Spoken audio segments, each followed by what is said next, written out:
আমরা আমি শুরুতেই বলতে চাই যে আমাদের এটি কৌশলগত বিষয়, আর একটা বিষয় আমাদের যে এই আন্দোলন, এই আন্দোলনটি পুরোপুরি ছাত্রদের, সাধারণ শিক্ষার্থীদের আন্দোলন ছিল। তো সেই ক্ষেত্রে আমরা জনমতের জন্য যারা সাধারণ শিক্ষার্থী তাদের মতামতকে আমরা সবসময় প্রাধান্য দেই।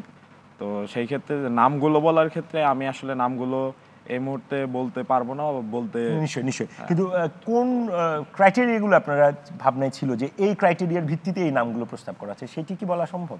অবশ্যই আমরা দেখেছি এই আন্দোলনের সময় আমাদের সাথে এই ফ্যাসিবাদী যে কাঠামো, এর বিরুদ্ধে আমাদেরকে যত ধরনের লজিস্টিক সাপোর্ট দেওয়া দরকার, এই সমস্ত ব্যক্তিবর্গ, যারা আমাদের সম্মানিত ব্যক্তিবর্গ এগিয়ে এসেছিলেন এবং ছাত্রদের পাশে দাঁড়িয়েছিলেন।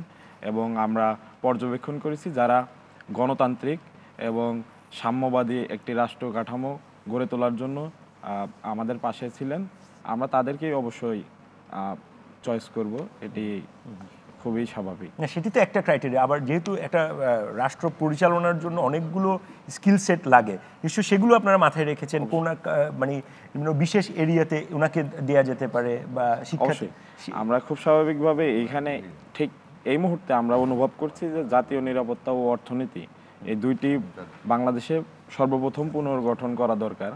এবং আমরা যে অন্তর্বর্তীকালীন সরকার বলছি, সেই অন্তর্বর্তীকালীন সরকার এসে এই দুইটি খাতকে পুনর্গঠন করবে এবং খুবই ভালোভাবে সেটাকে ট্যাকেল করতে পারবে। আমাদের সেটি চিন্তাভাবনা, এই দুইটিকে আমরা বেশি প্রাধান্য দিচ্ছি। এর বাইরে আরও বিভিন্ন আন্তর্জাতিক ইস্যু বলেন বা অন্যান্য আরও অনেক ইস্যু আছে, সেগুলোকেও আমরা প্রাধান্য দিচ্ছি। এবং সেক্ষেত্রে যারা বুদ্ধিজীবী তার পর্যায়ে আছেন এবং যারা আমাদেরকে আবারও বলছি যে যারা আমাদেরকে সব ধরনের লজিস্টিক্স সাপোর্ট দিয়েছেন, তাদেরকে আমরা সিলেক্ট করব।